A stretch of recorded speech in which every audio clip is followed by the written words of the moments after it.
आज भी उनको पानी नहीं मिला। अब जो भौगोलिक स्थिति है, हम फिर प्रशासन से निवेदन करेंगे, क्योंकि आपके सहयोग से इन किसानों को अगर फायदा पहुंचता है आपके सहयोग से, तो हम आपका समर्थन करेंगे। और हमको अगर थोड़ी सी भी तकलीफ जाएगी या हमारे मन में कोई संदेह है, तो हमारा राइट बनता है कि हम आपसे ही निवेदन करेंगे। जैसे ये पाताल कोट आपने बनाया ना, क्या नाम से उसको, पर्यटक बनाया हुआ, स्थल बनाया हुआ। साहब, आपकी जानकारी में अधिकारी प्रक्रिया है, लेकिन वही पाताल कोट में भरिया जनजाति विकास के लिए करोड़ों रुपए आए हैं। वो करोड़ों रुपए कहाँ गए हैं वो प्रशासन को मालूम। जितना करोड़ रुपए 40 घर के लिए आया था, ऐसा सुना हूं मैंने, भाई निकालेंगे उसको आई लगा के। 40,000 करोड़ रुपए पाताल कोट के लिए, उनके विकास के लिए आए। 40,000 करोड़। उस पाताल कोट में 400 घर के लोगों को भी 1-1 करोड़ दे देते तो करोड़पति हो जाते, करोड़पति हो जाते। ये जो बटका हर्री कामिया क्षेत्र है साहब, ये वन संपदा है। यहाँ पे वन संपदा है महोदय जी। प्रशासन को मैं ये आकर्षण करवाना चाहता हूँ, यह वन संपदा क्षेत्र है छिंदवाड़ा, खासकर हमारा हर्री बटका जो है, जो इस पट्टी से लगा है, वो ही चिरौंजी जो है, वो चिरौंजी जो जिसको ड्राई फ्रूट बोलते हैं, ये आदिवासी समाज पीनता है।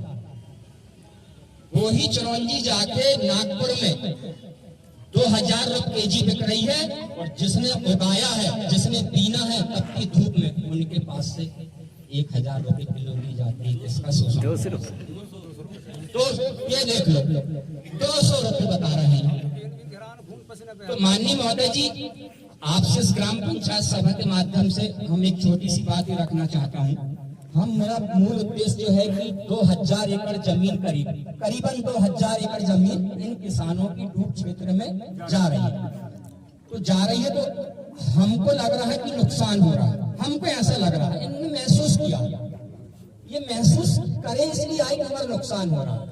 अब हम ग्राम समिति के माध्यम से, हमारे जो नेतृत्व करते हैं जिले के आदिवासी समाज के साथ, जो भी कोई बात आती है, उनके माध्यम से, हमारी टीम के माध्यम से हम एक छोटा सा आपको रिक्वेस्ट कर रहे हैं कि ये 2000 किसानों की जो जमीन जा रही है डूब क्षेत्र में, फायदा तो उनको होगा जिनको होना है, जिसकी जितनी जमीन जा रही है। किसी के पास अगर 3 एकड़ है, 3 एकड़ जमीन है, तो प्रशासन पहले आप ही सर इस बात को अवगत कराएंगे। आपने बोले कि इंजीनियर आएंगे, कलेक्टर आएंगे, कहाँ की टीम आएगी, दिल्ली से आएगी।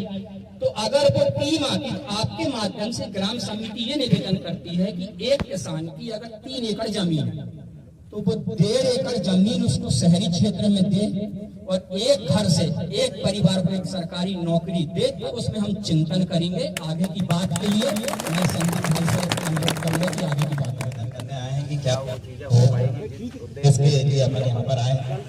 और अगली चीजें मैं ये कहूंगा कि जैसे चौधरी जी ने कहा, विस्थापन और मुआवजा का निर्धारण आप फिर पल्ला झाड़ देंगे कि वो आप निर्धारण नहीं करेंगे।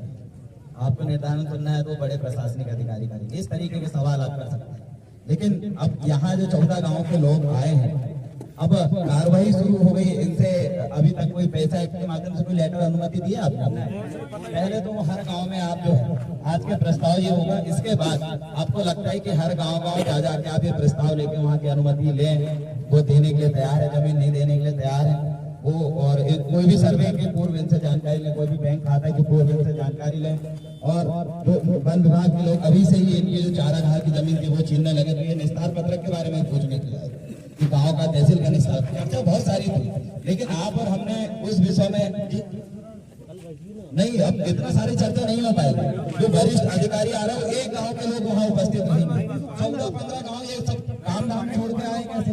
हम आज के दिन जो होना था और जिस तरीके की जो चीज होना चाहिए, वो जिस विश्वास के साथ आए हैं, वो चीज हो पाएगा या नहीं हो पाएगा, ये समस्त ग्रामवासियों को आप बता दीजिए। ये जो आवेदन लेटर ये सिर्फ हाथ में लेके आए सूचना के तौर पर, आप यहाँ पर प्रस्ताव लेके क्या विधिक तौर पे ऊपर इसको पहुंचा